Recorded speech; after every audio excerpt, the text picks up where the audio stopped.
Welcome to Unwind. I'm Stephanie. My hope is that you'll sit with your knitting and the beverage of your choice and unwind with me for just a few minutes. This is my second podcast episode, and today I want to talk about the finished Tara sweater, which I'm wearing, some of my knits, works in progress, and what's next. So I thought I had that figured out, and now I'm second guessing myself. So anyway, let's start with Tara. I'll insert some footage of finished so you can see, but I was working on this the last episode and it's finished. So I'm really happy with it. I think it's a great, just basic sweater. This is hold on, let me get this, the Tara Pullover by Arnhild Scotvet. It is knit in Isaiah Alpaca 1 and the silk mohair. And I knit the large, extra large, and we'll get back to that in just a minute. But I knit the large, extra large, and I have less than one skein of each yarn left, so that makes me really happy. I don't like to have a bunch of leftovers. This is in, both of these are in the color Bale. Okay, so I knit the large, extra large size in the long version. Now, I don't know if you were here for the last podcast episode, but I kind of went off about gauge in that episode and how important gauge is, and how if we don't do a gauge swatch, we can't be upset when things don't fit. Well, guess what? I didn't do a gauge swatch on this one, and I didn't get gauge. So the pattern, I think, calls for, I think it's 17. Let me look. Should be right on the front. Yeah, 17 stitches and 26 rows. I never really worry about row gauge on things like this. 17 stitches over 10 centimeters. And that is on a 4.5 millimeter needle for the body and a 4 millimeter for the ribbing. Yeah, well, so I knit it with the 4 and the 4.5, and my gauge is, I wrote it down because I probably knew I wouldn't remember. My gauge is 20 stitches instead of 17. Yeah, so, you know, when we talk about gauge and how important it is, the reality is every once in a while you get lucky and it works out. You shouldn't have, but it worked out because the finished chest measurement on the large, extra large was supposed to be 134 centimeters, which is too big for me, really. That's just too big. This one ended up being 109 centimeters. So significantly smaller, because I have, you know, fewer or more stitches per inch. So every once in a while it works out. We shouldn't really count on that to be the case in the future. So anyway, this is a really simple, basic sweater. I like it. The neck is a little wide, but I feel like given the shaping of the neck, it may not have laid correctly if I had knit, you know, the small and then increased or something like that. You can kind of see it just is sort of, it's not really a boat neck, but it's a little bit of a wider neck. And I have a tank top on with it because it kind of slips and slides off my shoulders a little bit, but I still don't mind that. And it's nice and long, which for me is a huge thing. I did not add any length to this pattern, which is unheard of for me. So I would say that this is a win. And it was an easy knit, you know, and this is a basic, it doesn't have any sort of tubular cast on or bind off, Italian cast on or bind off. It's just a basic long tail. I think I used a German twisted cast on for the neck, and I just did a regular bind off on the sleeves and the bottom of the ribbing. So on that though, the pattern calls for a 4.5, like I said, for the body, and a 4 for the ribbing. So I did that. I knit the neck with the 4.5 or the 4. I did the body. I went back to the 4 for the ribbing on the bottom of the sweater. And then when I went to pick up the sleeves, I don't know if you saw my Dyak needle review, but if you didn't, doesn't really matter. But the Dyak needles, the Darn Pretty set that I have, has a 4 millimeter, a 4.25, and a 4.5 millimeter. And so I wasn't paying attention. I just had my needles all lined up in the case. And I went from the 4 and I went up to the next needle size when I picked up the sleeves. Well, that was the 4.25. So the sleeves are knit on 4.25. I did one whole sleeve till I got to the ribbing before I realized that I was using the 4.25 instead of the 4.5. And I just didn't care enough to rip it back out. I don't think it's noticeable. I don't think there's like a noticeable difference in the stitch size. And so I just used the same size on the other sleeve because I thought the sleeves should probably match, so they were the same size, and that was more important than the sleeves being slightly tighter than the body. But anyway, totally operator error in that case. Good girl. You gonna play? You wanna get your toy? Get your toy. Get it. Yeah, get it.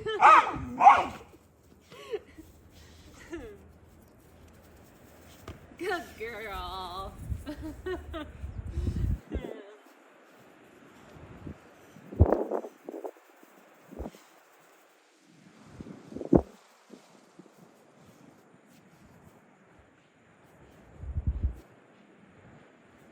Next, let's talk about what I am working on. So I mentioned the last time that I was going to do Super Selene, which is an Anna Wetzel pattern.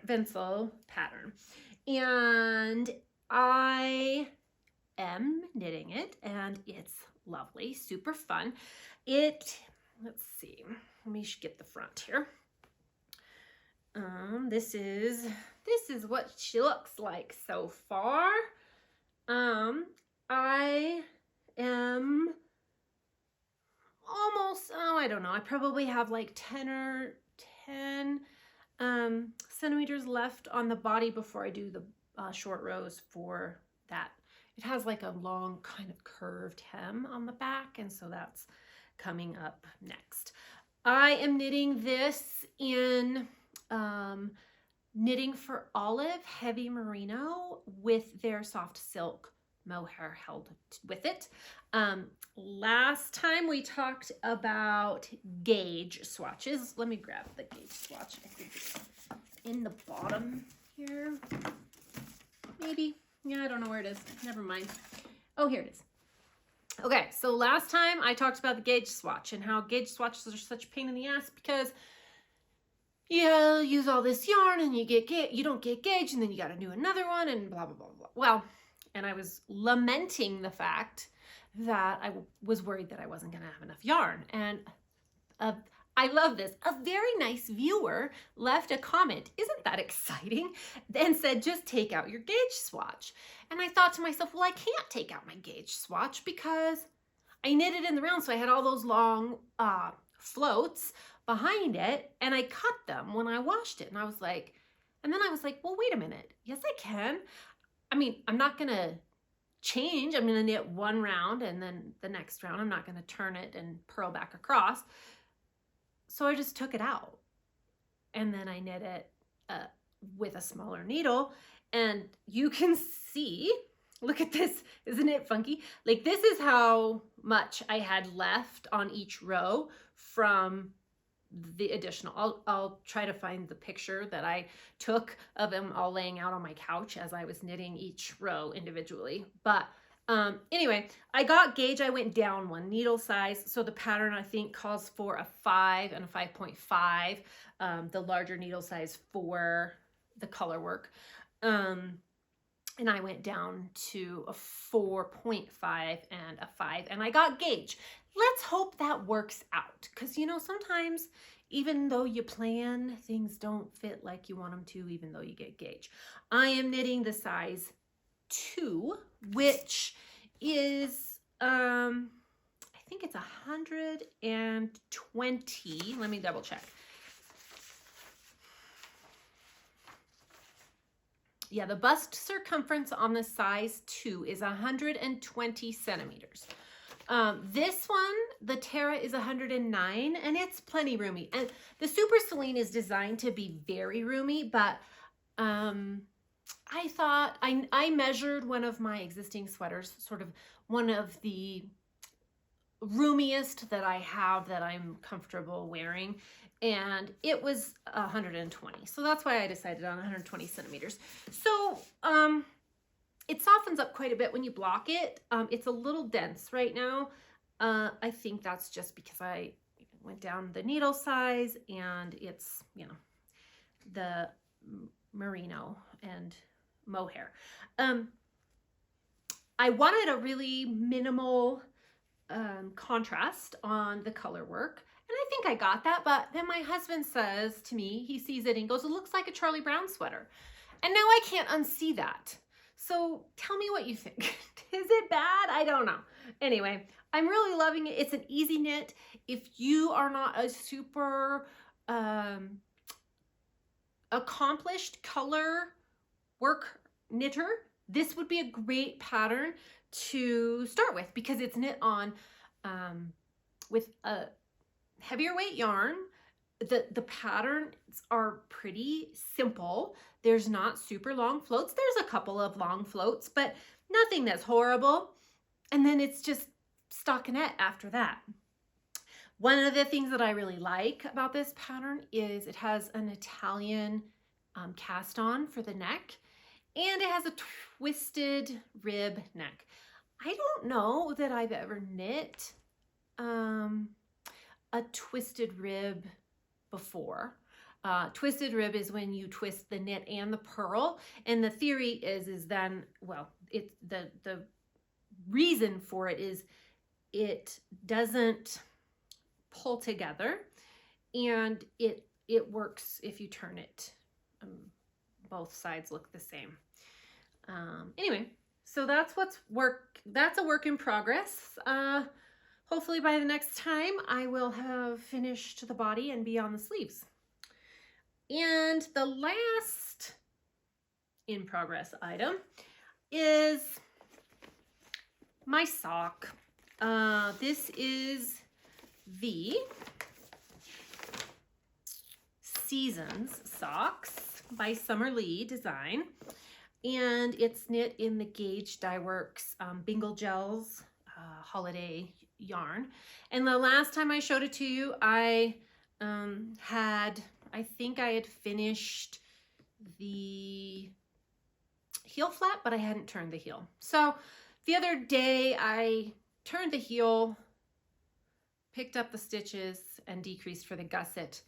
I took this when I went and got my pedicure the other day, and I am just decreasing away on the gusset, and I decreased like, I don't know, 4 or 5 times too many. Yeah. So I had to take that back out so that I had the right number of stitches, but I just think it's super cute little pattern, and I really like this this kind of slip stitch pattern that she uses on this. So it's good on the go knitting, because the Super Selene is not portable, so to speak. It's kind of heavy, and we've got a lot going on with it at this point. So I'm trying to decide what. Did you just see Bindi walk by? I'm trying to decide what to do next. So the reason I had started, or I decided I wanted to do the Super Selene, was because it's an Anna Wenzel pattern, and I want to knit her spot pattern, which is beautiful. I love it. It's a lighter weight, but it's all color work, and there's a lot of variations that use sort of a fade approach where you swap out, it's knit like with 3 strands of kid silk mohair held together, and then there's a merino that's, you know, the background yarn. Anyway, so there's 3 strands held together, and what a lot of people are doing, and I'll find a couple pictures and put them in. What a lot of people are doing is they'll swap out 1 strand at a time, so they get this really pretty like fade on the color work. The original pattern is knit just with 2 colors, but of course we have to make it complicated, right? And I want to do like browns and golds, and I bought some pinks, some like ballet sort of pink kind of colors, and I might be a little overwhelmed. I think it'll be fine. I just need to sit down and figure out the fade. I need to figure out what that's going to look like, and it kind of scares me just a little bit. So then there is another pattern that I want to knit, which is the cardigan number 9, and I think it's Knitting with Friends. I'll put it down on the screen because right at this moment I can't think of what it is. Anyway, it's just a basic cardigan with saddle shoulders and really cool like wooden buttons, and I think it would be a great thing to have for spring. And so I'm sort of talking myself out of doing spot next, which because I want that cardigan. But here's the thing. The problem is that spring is a long ways off for us. It's March in Wyoming. It's March everywhere, but March in Wyoming is crappy. I hate this time of year, honestly, because I feel like it's starting to, like, I'm anxious for spring. I want spring to be here. I want it to start to get green. I want it to be nice. And it's so not. It's just not. We will have winter, legit winter, through probably the middle of April, and then spring looks like it's 50 degrees one day, and then it snows the next day, and then it melts, and then it's 50 degrees, and then it's 20 degrees, and then it's 10, and then we have a blizzard, and we have a lot of cold weather still coming. I probably have time to knit spot and the cardigan, and the cardigan is the kind of thing that really I'm probably not gonna want or need until summer, because here it's warm during the day, 70s. We don't really get much, you know, sometimes in the 80s in like August, but 70s. But at night it gets down into like the 40s. So it's kind of nice to be able to put a cardigan over a t-shirt or something like that. So anyway, tell me what you think. Which one should I knit next? Because I just don't know. Anyway, there's that. And then, so I thought it might also kind of be fun in some of these videos to talk about other things that I'm loving, other than just knitting. I mean, right, there is life after knitting or outside of knitting. I have been, okay, so not outside of knitting at this point, right? So I have been loving all of Anna Wenzel's patterns. I love her Instagram feed. I love to see what she's working on next. You can tell she has a background in fashion design. She has beautiful pictures and she has beautiful designs, and she's very talented in choosing colors, and she just, I don't know. I wish we could sit and have a cup of coffee because I think she's super cool. So I love seeing what she's up to, and I love perusing her website and looking at her patterns and trying to decide what to knit next, hence spot, right? In February, I bought my Darn Pretty needles, and I love them. So they're from Dyak Crafts. I did a video I'm sure especially if you are not a nerdy knitter like me, you didn't watch the video, or if you did, you didn't stay because it's really not that interesting. But they are wooden needles, handmade in Vermont, and they have lovely sharp lace tips and fabulous joins and wonderful cables, and I love them. I have 2 sets of interchangeables, which is a huge investment, but I really think that they're worth it, and I love them. So I've been enjoying wooden needles again, which I haven't knit with wooden needles in probably 20 years. Legit. So that's been a fun rediscovery, and I'm really enjoying that process and that sort of the tactile experience of wooden needles. Anyway, this year, in January, I started going back to Pilates. I hurt my back a couple of years ago, and last year I couldn't really ride even. My back was so bad. And I don't know why I didn't, but I didn't go to Pilates. I didn't really do anything. I just kind of suffered. So one of my goals for this year was to get my back better so that I can ride. I have a young horse. He's not that young anymore, but I have a young horse. And that's my other major hobby, is riding. And I have not been able to do that. I haven't been able to enjoy that the last year or year and a half.